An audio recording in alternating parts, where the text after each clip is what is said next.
2024년도에 수술 후, 모발 이식 후에 하는 건 저는 조금 이해가 가지 않는 것 같습니다. 안녕하십니까. 저는 운천 모발이식위원회 현상윤이라고 합니다.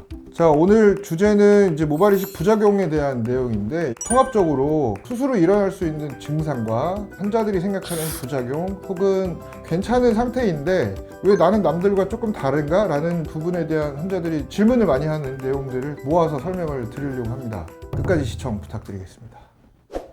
일단은 모발이식은 심플하게 생각하면, 모발이 탈락된 경우에 내 몸에 있는 다른 모발들을 채취해서 그 부분에 집어넣어서 증상을 좀 완화시키자 라는 개념입니다. 조금 더 디테일하게 설명드리면, 우리가 이제 후두부에서 머리카락을 좀 많이 쓰게 되는데, 우리가 후두부의 안전지대라고 하는 부분이 있습니다. 가장 높게 탈모가 진행되는 후두부의 일부를 얘기를 하는데, 그 부분에 있는 모발의 성질을 그대로 그 앞부분이나 혹은 뭐 흉터나 다른 부분에 이식을 해서 그들이 갖고 있는 어떤 컴플레인이나 어떤 스트레스를 좀 해결을 해보자 라는 게 이제 모발이식 정의라고 생각할 수 있는데, 일단은 뭐 모두들 다 아시다시피 방식은 절개 방식이 있고 뭐 비절개 방식이 있고 그리고 무삭발 비절개 방식이 있고, 크게 세 가지로 나뉩니다. 절개 방식은 환자의 탄력이 허락하는 한 통으로 드러내서 얘네들을 하나하나 분리를 해서 심는 걸 절개 방식이라고 하고요.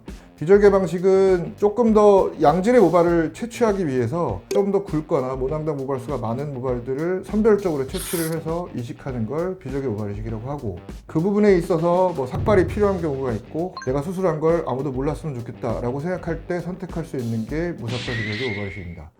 환자들이 주로 생각하는 붓기란 이식 부위의 붓기를 되게 고민을 많이 하시거든요. 결론부터 말씀드리면 2024년도에 수술 후, 모발이식 후에 붓기를 걱정하는 건 저는 조금 이해가 가지 않는 것 같습니다. 우리가 수술을 할 때 세 가지 이유로 흡수용액을 좀 주입을 하면서 이식을 하게 됩니다. 첫 번째는 출혈을 막기 위해서, 두 번째는 붓기를 막기 위해서, 세 번째는 모낭이 들어갈 공간을 만들기 위해서 약물을 주입하면서 이식을 하게 되거든요. 그 두 번째 이유가 붓기를 막기 위해서입니다. 그래서 저는 환자한테 설명을 할 때 어떤 방식으로 이식을 하시던 아니면 어떤 방식으로 채취를 하시던, 이식 후에 이식 부위 붓기는 그 다음날 정도에 한 반 정도 붓기가 빠질 거라고, 즉 약물 주입한 부분에 있는 붓기가 한 50% 정도 빠질 거라고 얘기를 하고요. 다음 날은 남은 거의 반, 다음 날은 남은 거의 반 정도 빠질 거라고 말씀을 드립니다. 보통 그래서 하루 이틀 정도 지나면 붓기는 없는 게 너무 당연한 거고요.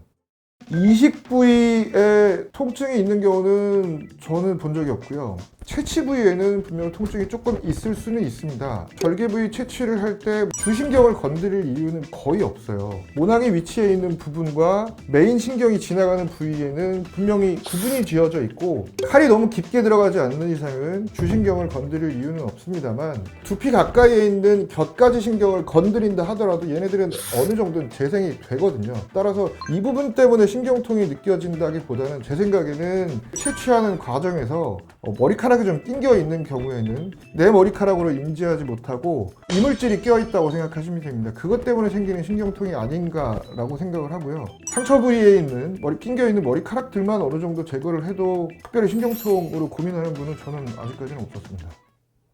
탈모로 고민하던 당신에게 웃음을 심을 수 있도록, 지친 당신의 일상에 변화를 심을 수 있도록, 당신의 행복한 인생에 희망을 선물합니다. 이마방과 협력병원의 희망 심기 캠페인.